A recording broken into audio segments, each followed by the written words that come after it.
प्रणाम। मैं विनीत जैन चेन्नई का रहने वाला हूँ।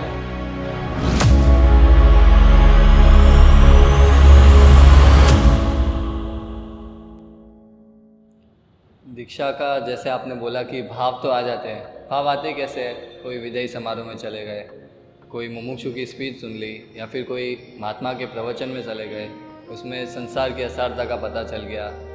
फिर उस समय तो हो जाता है कि नहीं, लेने जैसा तो दीक्षा ही है, छोड़ने जैसा संसार है। बस वो उस समय के लिए, जैसे ही बाहर निकले, नीचे आए, पूरा माइंड चेंज हो जाता है। कोई अपना चप्पल भी उधर नहीं हो तो पूरा अंदर से डिस्टर्बेंस हो जाता है। ये अपनी परिस्थिति है। अपनी परिस्थिति ऐसे क्यों होती है? क्योंकि अपन अपने आप आजू बाजू का जो माहौल रहता है वो उस समय उस जैसा ही रहता है कि जो अपन को मतलब अगर दीक्षा के भाव आए तो पतन कर देता है। क्योंकि जैसा आजू बाजू का माहौल रहता है वैसे ही अपने भाव रहते हैं। अपन प्रवचन जाएंगे कितना, 1 घंटा, बाकी के 23 घंटा अपना पूरा संसार में जाता है, और ना कोई ऐसी कोई प्रवृत्ति भी नहीं होती जिससे अंदर संयम के भाव टिके रहे या फिर उसको बढ़ाने का कुछ पुरुषार्थ करे। इसमें सबसे मेन रोल प्ले करते हैं एक तो गुरु भगवान।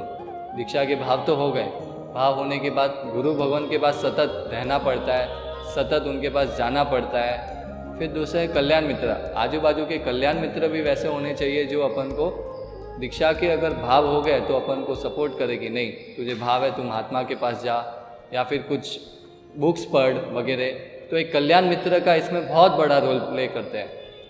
कल्याण मित्र जीवन में नहीं होता है ना, इसलिए हमारे साथ दीक्षा के भाव जाते हैं। क्योंकि गुरु भगवान का लिमिटेशन होता है, व्याख्यान तक रहेंगे, लेकिन संसार में गुरु भगवान आके बार बार आके कि तू दीक्षा ले, वो नहीं बोल सकते।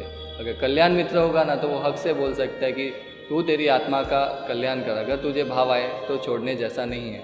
तो मेन कारण यही होता है कि या तो हमारे पास कल्याण मित्र नहीं होते, या फिर हम सिर्फ प्रवचन तक लिमिटेशन रखते हैं बस, उसके बाद ना गुरु भगवान के पास जाते, ना कोई अच्छी कोई किताब पढ़ते जिससे अपने जीवन में अगर भाव आ गए तो वो किताब पढ़ने से और वो भाव टिकते हैं। मतलब अंदर की जो आत्मा की परिणति होती है वो और स्ट्रांग होती है किताब वगैरह पढ़ने से, अच्छे महात्माओं की किताब पढ़ने से। ये तीनों चीज़ जब नहीं होती है तब अपने जीवन में दीक्षा के भाव आने पर भी हम दीक्षा के लिए प्रयत्न नहीं कर पाते हैं। ये तीनों चीज़ हमारे जीवन में होना बहुत कंपलसरी है। गुरु भगवान का सानिध्य, उनके मार्गदर्शन, एक कल्याण मित्र और एक किताब जो संयम के लगते कोई भी किताब हो, जिससे अपना आधार बनता है। अंदर का जो परिणति होती है वो चेंज होती रहती है। तो उसमें क्या होता है कि हमको कोई आके मतलब ऐसे बोल भी नहीं सकता है कि डिस्टर्ब भी नहीं करेगा। कोई आके बोल दिया कि तू क्या दीक्षा ले रहा है, हम डिस्टर्ब हो जाते हैं। आज कोई भी अगर हमको दीक्षा के भाव हो गए और कोई आके बोलता है कि क्यों दीक्षा ले रहा है, तो हमारे मन में ऐसे हो जाता है हाँ मैं क्यों ले रहा हूँ, मतलब इतना संसार में ये है वो है वो है, हमारा पूरा माइंडसेट। क्योंकि जीवन भर हमने वही लाइफस्टाइल जी है और सडन उस लाइफस्टाइल में आते हैं तो उस लाइफस्टाइल को हमको थोड़ा टाइम देना पड़ता है, हमको उसमें मतलब अपने आप को इन्वॉल्व करना पड़ता है। तब जाके अगर जीवन में 24वें साल में अपन को 23 साल संसार में रह लिया और 24वें साल में हमको दीक्षा के भाव आते हैं तो सडन 23 साल की जो पिछली मेमोरी से उसको भुलाना आसान नहीं रहता है, और उसके कारण दीक्षा के भाव टिकते नहीं। इसलिए जैसे बोला कि 3 चीज़ों का हमेशा जीवन में होना जरूरी है जिसके कारण दीक्षा के भाव टिके रहे, और यही 3 चीज़ थी जो मुझे यहाँ तक मेरे भावों को टिका के रखी। एक तो शासन के काम करते करते गुरु भगवंतों के पास जाने का बहुत रहता, तो गुरु भगवान से भी मार्गदर्शन मिलते, गुरु भगवान भी प्रेरणा वगैरह करते। और जीवन में कल्याण मित्र भी ऐसे थे कि मतलब जिन्होंने सपोर्ट ही किया, बोले कि कोई टेंशन लेने की जरूरत नहीं, प्रभु का मार्ग है, आँख बंद करके आगे बढ़ने जैसा है। तो ऐसे कल्याण मित्रों का भी सपोर्ट मिला, और किताबें भी वैसी थी कि जिसको पढ़ने के बाद अंदर की परिणति बार बार चेंज होती रहती कि नहीं, लेने जैसा दीक्षा है, लेने जैसा दीक्षा है।